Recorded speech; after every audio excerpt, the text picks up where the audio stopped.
Queridos amados, a paz do Senhor Jesus, com muita alegria que nós damos continuidade aos estudos bíblicos das lições CPAD.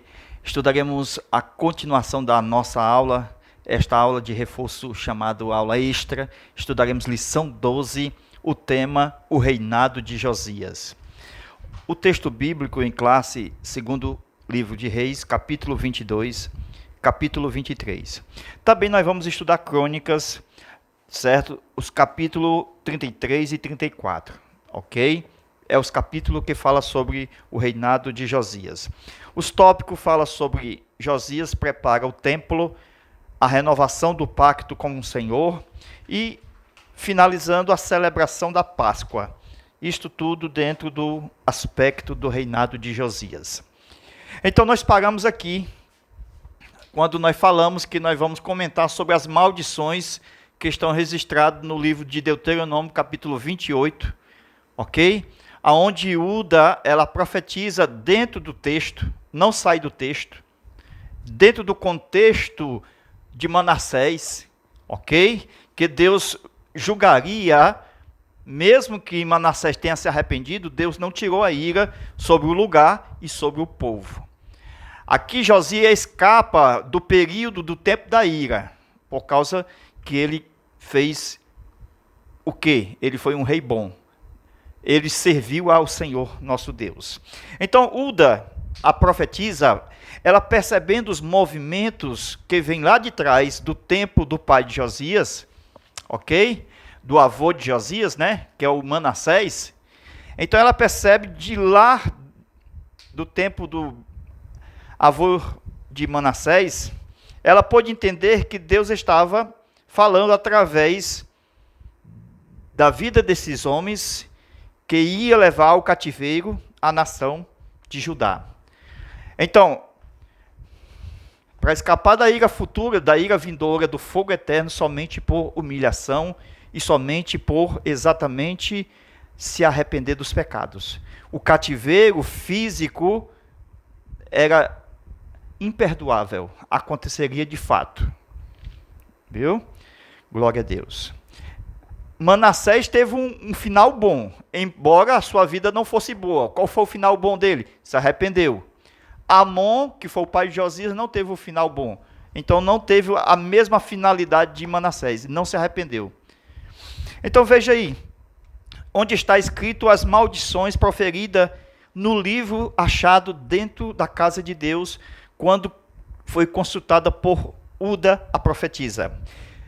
Deuteronômio capítulo 28, os versículos aí, para acompanhar, 28 ao 50. Viu? A gente vai falar assim por cima, porque se a gente vai perder muito tempo assim, só nesse aspecto, a gente quer ir para os outros partes dos tópicos da aula. Vamos lá.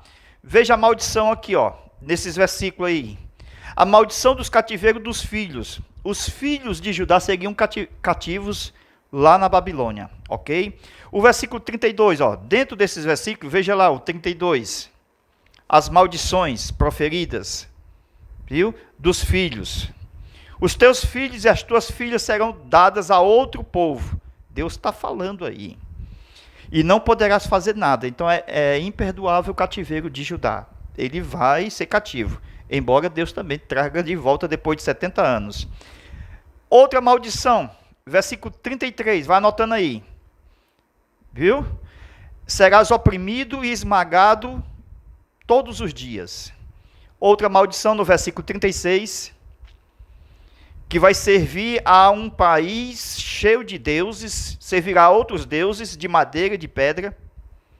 Terrível, né? Versículo 37, serás motivo de escárnio, de espanto. Vamos para o 40. Veja lá. Várias maldições. Filhos para o cativeiro. Geração de filhos e filhas que não vão mais te pertencer, porque vão ficar lá. Terrível, né? Na Babilônia.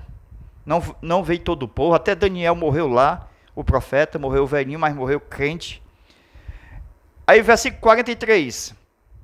É só as maldições que existem aí, viu? No capítulo 28 de Deuteronômio. Então, todo esse capítulo vai mostrando exatamente o quê? As maldições proferidas pelo profeta, certo? Moisés, e agora a profetisa Uda, ela fala sobre isto, quando vai falar aos 5 para levar para o rei a notícia do cativeiro de Judá. Veja versículo 45. O 44 também tem. Veja que a nação que eles vão vai ser cabeça e o povo vai ser a cauda. Terrível, né?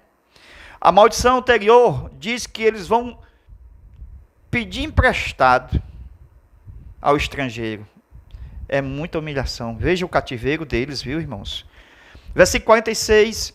E estas coisas estarão sobre ti como sinal de prodígio contra ti, e diz mais, contra a tua descendência para sempre. Versículo 47, outra maldição.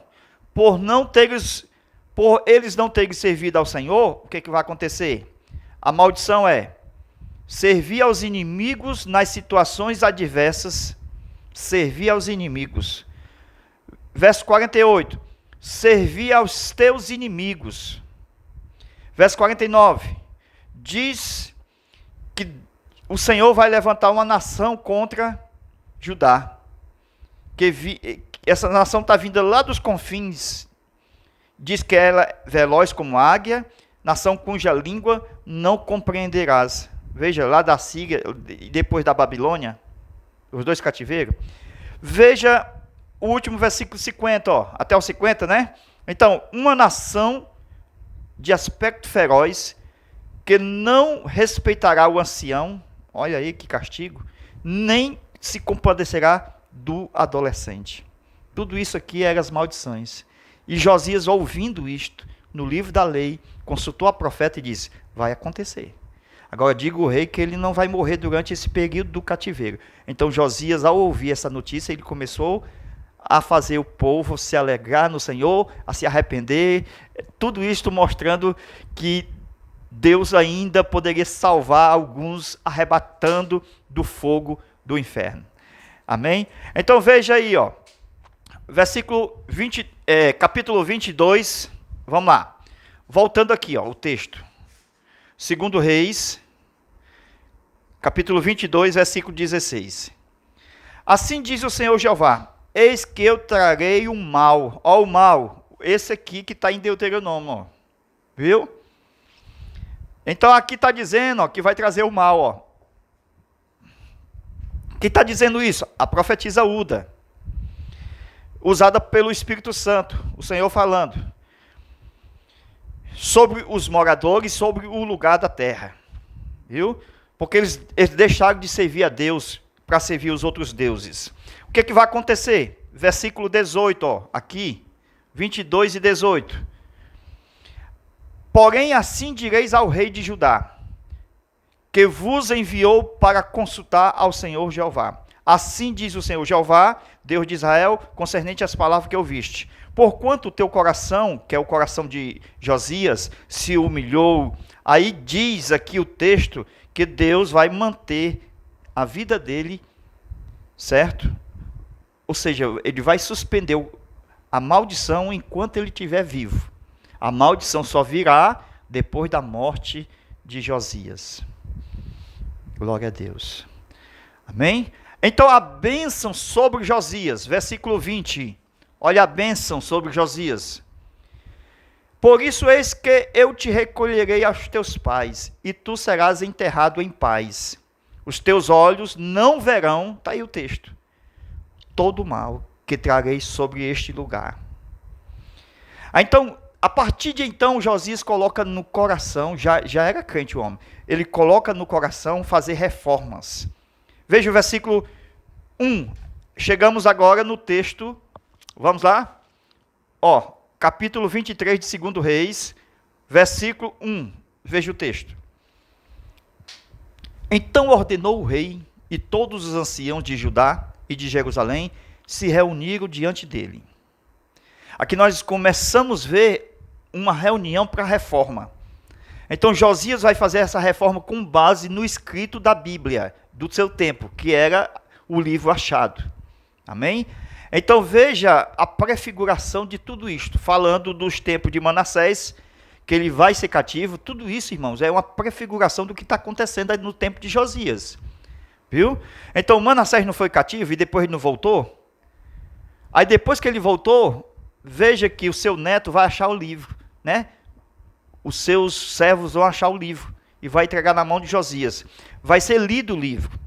Tudo isto nos leva a uma projeção profética de que quando Judá voltar, vai também ler o livro. Então Esdras vai ler o livro e a casa vai estar terminada. Glória a Deus. É uma mensagem completa. Viu? Amém? Agora veja aí o rei fazendo aliança. Versículo 3. Então nós chegamos agora no versículo 3, ó. Nós estamos agora no verso 3, que diz o seguinte: então o rei pôs-se em pé junto à coluna e fez aliança perante o Senhor Jeová. Fez compromisso para guardar os mandamentos e diz que era de toda a alma e de todo o coração. E levou essa aliança para o povo, irmão, para os principais, para os levitas, para os sacerdotes, porque o rei estava fazendo aliança juntamente entre o povo e Deus. Glória a Deus. No versículo 4 diz o seguinte: e o rei ordenou ao sumo sacerdote Ilquias, aos sacerdotes da segunda ordem. Aí vem, vamos nós construir, vamos nós entrar dentro da casa de Deus e vamos tirar todas as idolatrias de imagem, de Baal, de Baalins, de Acera, de Astarote. Tira tudo, destrói tudo, derrete tudo, faz tudo poeira, faz tudo pó. Então a casa foi purificada e as cinzas dos ídolos foram lançadas nos estrados dos pés do Senhor em Betel. Então a iniquidade foi levada ao Cedron para Betel. Veja mais aqui, ó, versículo 5. Ó, 2 Reis 23, verso 5. Diz aqui o texto: também destruiu os sacerdotes designados pelos reis de Judá, para queimar incenso sobre os altos, nas cidades de Judá. Então esse sacerdote aqui, irmãos, você lendo o texto, eles não queimavam incenso na casa de Deus. Se eles não queimavam incenso na casa de Deus, então esse sacerdote não tem direito de ministrar. Então coloca levita no lugar deles. Amém? Já que o sacerdote que presta tão pouco, coloca levita no lugar dele. Verso 6. Também tirou da casa do Senhor Jeová ídolo de Acera. Viu? Josias é 3 reis mais importantes da história de Israel, os bons, da parte de Judá. Da parte do norte não teve nenhum.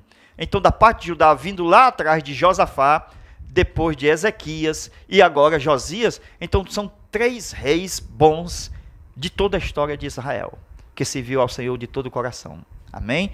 Aqui nós observamos o seguinte: o Acera, ele foi tirado do interior da casa de Deus. Onde estava aquele moleque, irmão? O tal do Acera. Viu? Foi preciso tirar ele para poder fazer reforma. Essa reforma é tipológica também para os dias de Esdras, porque Esdras não vai reconstruir depois que Nabucodonosor invade Jerusalém, destrói o templo, já nesse período aqui do cativeiro de Judá, que é a última aula, nós vamos já estudar ela, ok? Para finalizar o trimestre. Agora veja aí versículo 7. Também derribou as casas dos prostitutos cultuais. Irmão, isso aqui, irmãos, eles traziam lá dos boxes, onde tinha o matagal, as matas verdes, certo? Bosques. E ele trazia de lá o culto aos deuses, daí que levava à prostituição, irmãos. Ele levava para dentro da casa do Senhor, fazia tudo às escondidas. Então fazia, olha, prostitutos cultuais que estavam na casa do Senhor Jeová, onde as mulheres teciam fitas festivas para o ídolo Acera. Então, segundo a história, e dentro da Bíblia a gente vê que as mulheres subiam numa espécie de pau de sebo, subia e descia mostrando a sua sensualidade. Uma mulher desnuda, sem roupa, sem nada. Então era isso, o culto ao Baal. Versículo 8. Veja que o rei Josias, homem crente, ele diz a Bíblia, derribou os pequenos altares das portas junto à entrada da porta de Josué.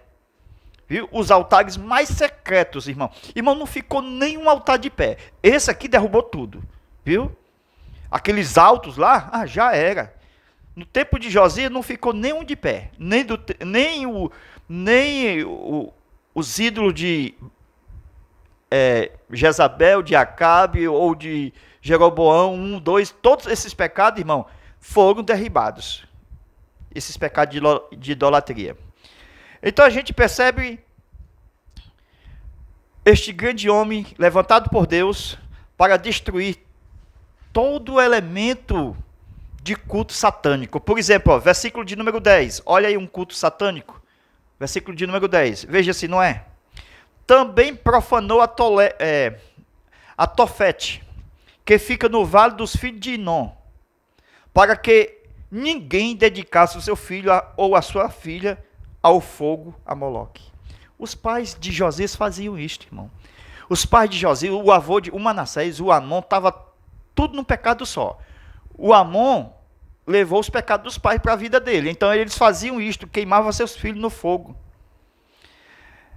E hoje, existem muitos meios de queimar os filhos no fogo. Não assim, literalmente. É deixar os filhos a mercê, a fazer o que quiser.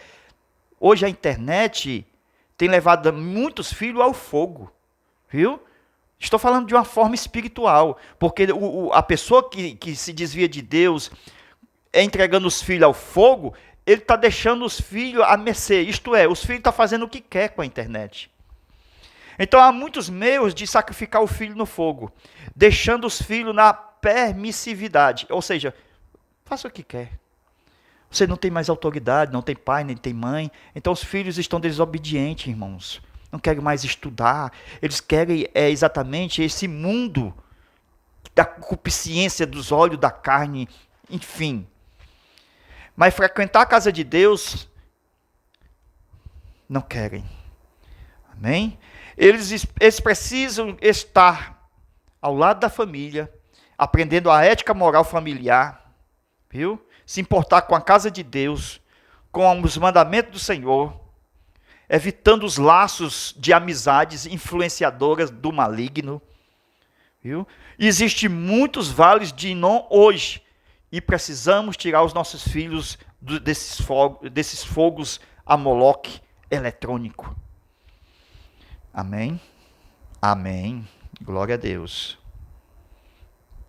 Todo tipo de altar que foi erigido, que estava de pé, foi destruído. Está no versículo 12 do capítulo 23, viu? Segundo Reis. O rei também derribou os altares que estavam sobre o terraço do cenáculo de Acaz. Todos os ídolos, lá do norte, do sul, do leste, do oeste, onde tivesse ídolo, taca o facão. Então, nenhum altar ficou de pé. Nem mesmo os altares de Manassés, nem de Salomão, nem de Jeroboão, nem de Cão, de nenhum deles. Então, derruba todos eles. Nenhum altar edificado por esses idólatras ficaram de pé. Está no versículo 13. Viu?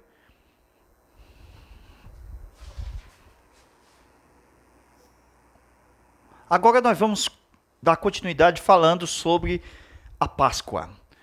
Então, está em 2 Reis, capítulo 23, versículo 21, e também está em 2 Crônica, capítulo 35, verso 1. Veja a Páscoa nos dois livros bíblicos a respeito de Josias. No 2 Reis, capítulo 23, versículo 21, diz o texto: o rei convocou a todo o povo, dizendo: vamos celebrar a Páscoa do Senhor nosso Deus, conforme está escrito no livro da aliança.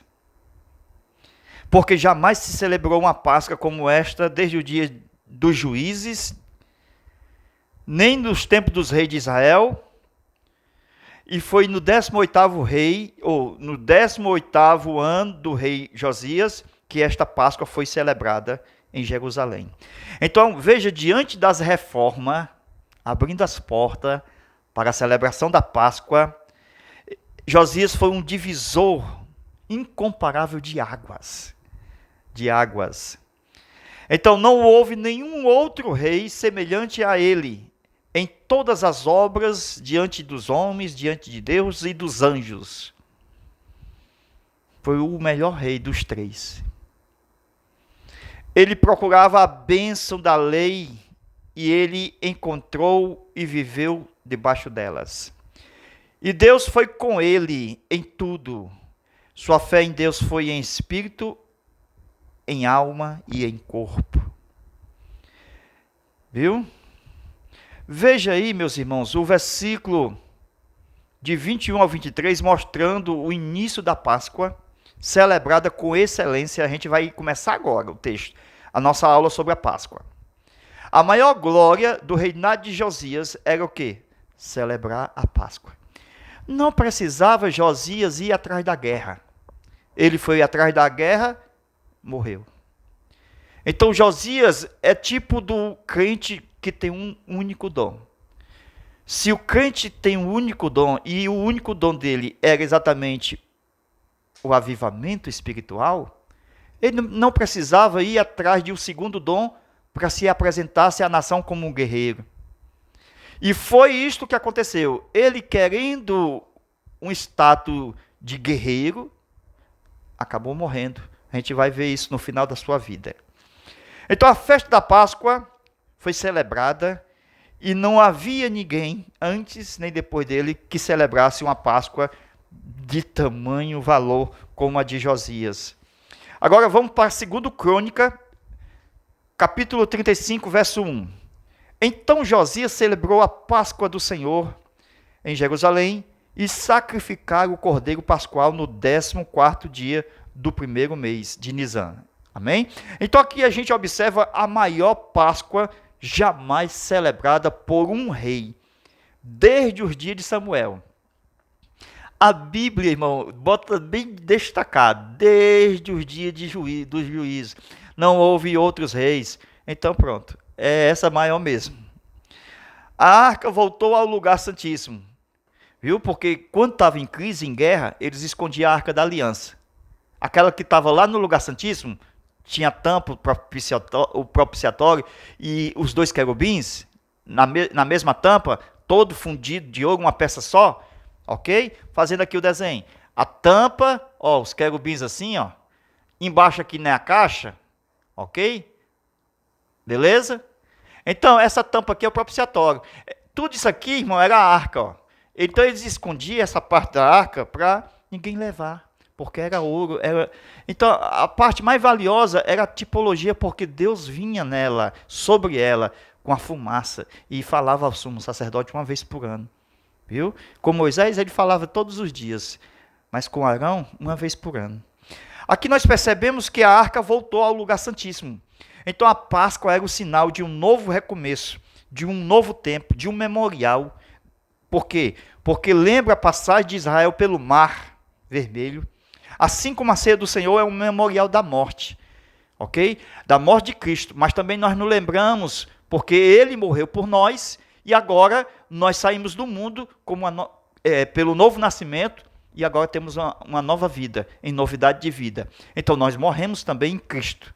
Então a nossa Páscoa é a ceia do Senhor. E quando nós celebramos a ceia, nós lembramos de Cristo morrendo por nós, e nós saímos do mundo, como o povo de Israel saiu do Egito, e nós passamos pelo Mar Vermelho, que é as águas do batismo, e entramos nele, no reino, no novo mundo de Deus. Glória a Deus. Então assim a ceia do Senhor é um memorial da morte, sepultamento e ressurreição de Jesus Cristo.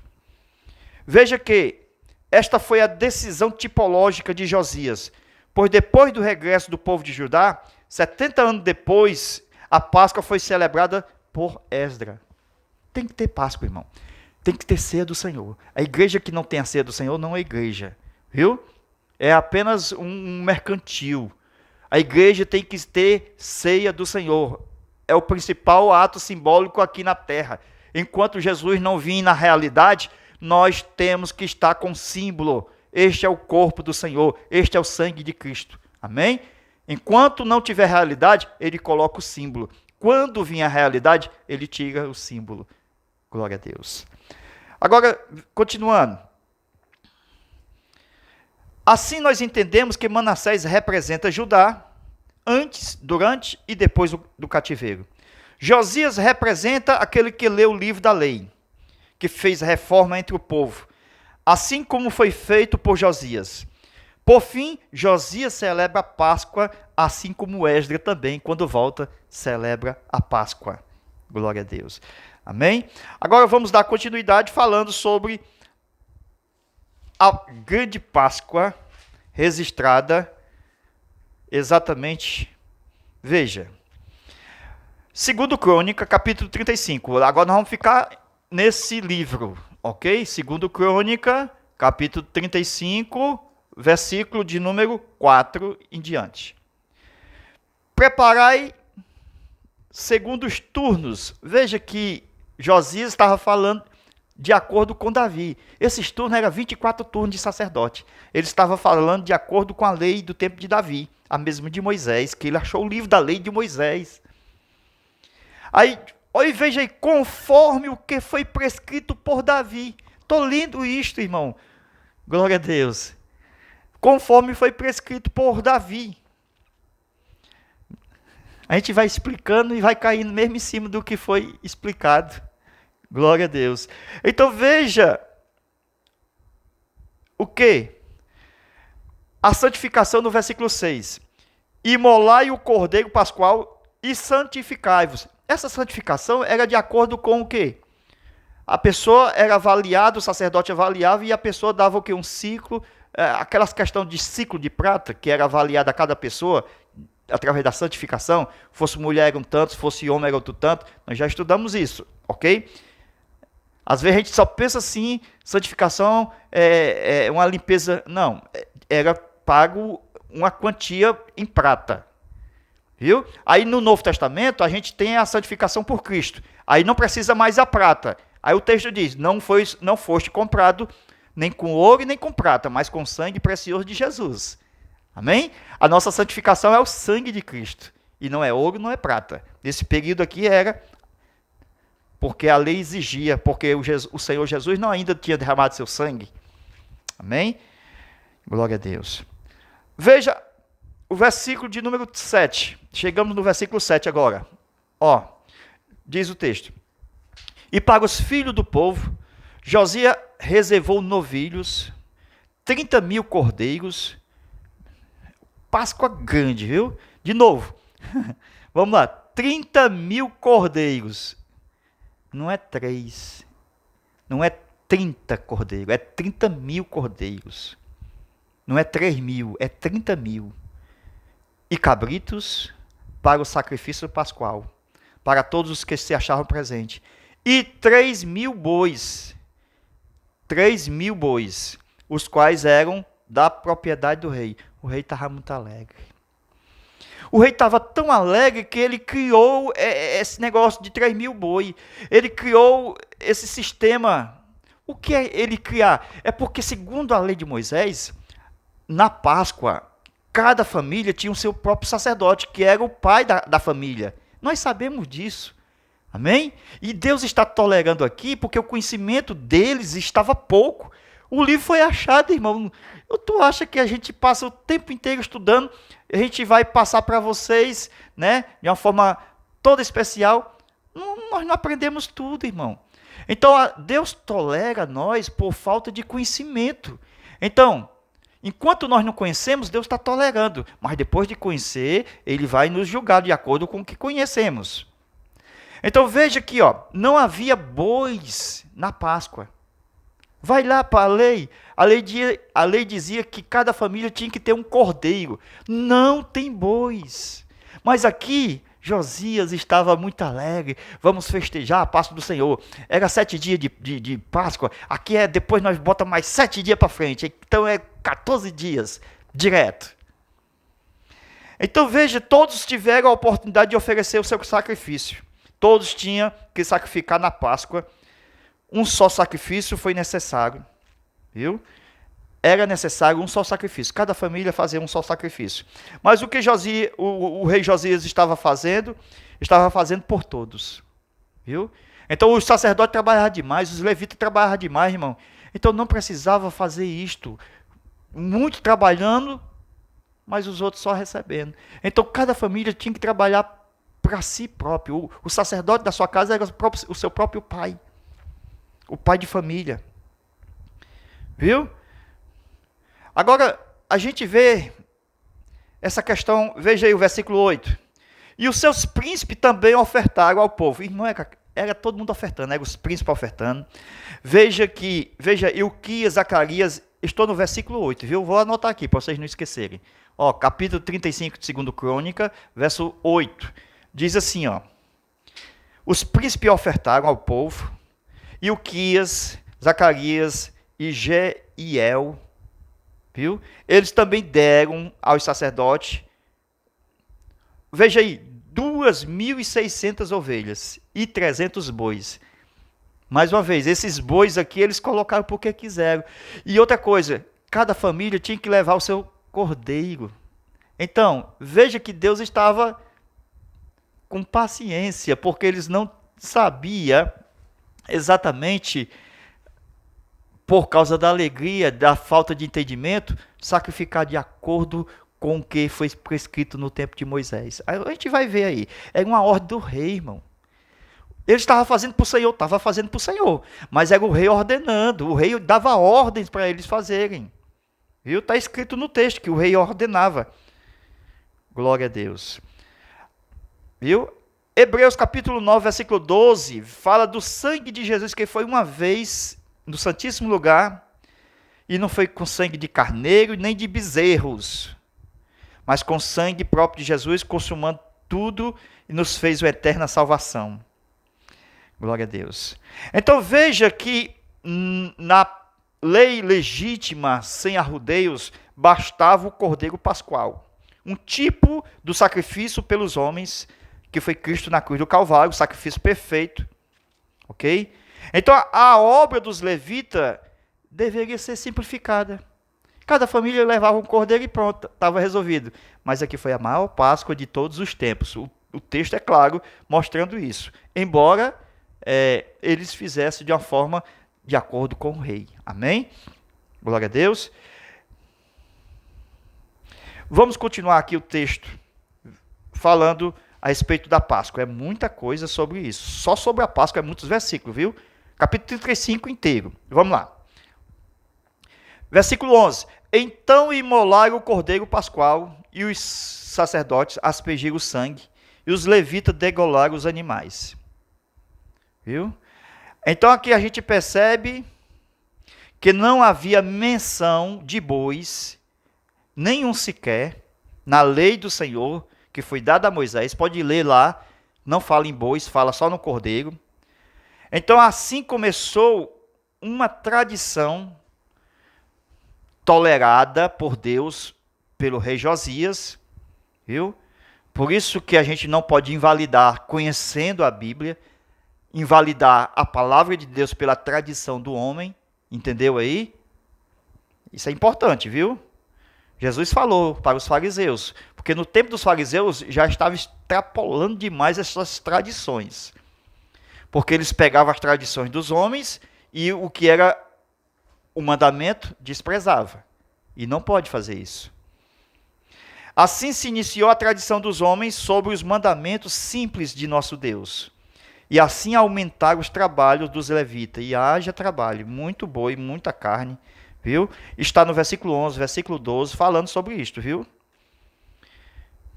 Muito boi, muita carne, muita ovelha, muito cabrito. Agora veja aí o versículo de número 13. Eles assaram a carne, eles cozeram a carne, colocaram em caldeirão e panela e entregaram para o povo. Mas a ordem era simples, irmão. Só bastava cada um levar um cordeiro. Um cordeiro para cada família. Mas é assim, irmãos. A tradição ela vai acontecendo aos poucos. Então a tradição judaica foi aumentando os trabalhos. É verdade. Quando tem a tradição, as pessoas trabalham mais. E as diversidades, elas não são autorizadas por Deus nos alimentos. Quando o Cordeiro de Deus foi apresentado, eles ficaram confundidos com a obra expiatória, Jesus morrendo na cruz.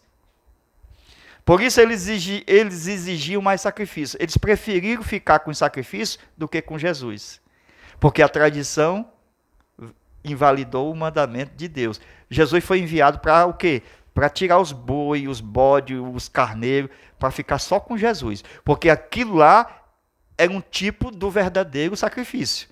Mas eles não vamos ficar com o sacrifício. Vamos rejeitar o verdadeiro sacrifício. Terrível, né? Sem conhecer a verdade, é isso que acontece. Viu? Olha aqui, meus irmãos. Tem muita coisa importante para nós. A gente vai ver isso agora. Veja agora o versículo de número 16, viu? Não saia do capítulo 35, agora o versículo 16, certo? Veja aí o texto. Versículo 16. No versículo 15 fala sobre os cantores. No versículo 16 vai falar sobre de maneira que o serviço do Senhor foi estabelecido no mesmo dia para a celebração da Páscoa e para o sacrifício das ofertas pacíficas sobre o altar do Senhor, conforme o mandamento do rei Josias. Está aqui, conforme o mandamento do rei Josias. Então, haja trabalho, né, irmãos? Não seria mais simples pegar a lei de Deus lá do tempo de Moisés e cada um trazer o cordeiro, o dono da família, o pai de família, seria o sacerdote da família, e cada um fazer a Páscoa? Amém? Mas é assim mesmo, né? O rei aqui estava muito animado, então bota carne para o povo, vamos trabalhar pelo povo. Então, um acúmulo de muito trabalho desnecessário. Amém? Mas é assim mesmo. Deus tolerou. Viu? Agora veja aí o versículo 17. E naquele tempo, os filhos de Israel que estavam presentes celebraram a Páscoa, a festa dos pães asmos, durante 7 dias. Então, em tempo apenas de Páscoa, mas o rei, desconhecendo a lei, de uma forma geral, ele acumulou os levitas de trabalhos em vão, ok? Porque cada família fazendo o seu trabalho, então os trabalhos estavam divididos, não era pesado. Os irmãos entendem, né? Mas Deus não levou em conta o tempo da ignorância deles. Veja o que Samuel, o profeta, disse no seu livro, 1 Samuel, capítulo 15, verso 22. Então disse Samuel: acaso o Senhor Jeová se compraz muito mais em holocaustos e em sacrifício do que na obediência à sua voz? Viu? Está falando aqui diretamente esse ato de Josias. É muito sacrifício, é muito holocausto, é muito boi. Nem boi precisava, só precisava do cordeiro, cada família tem um. Eis que obedecer é melhor do que sacrificar, e escutar suas ordens vale mais do que a gordura dos carneiros. Amém? Mas está registrado, a gente está lendo, está aprendendo, que foi a maior Páscoa, amém? E o pessoal ficou muito feliz.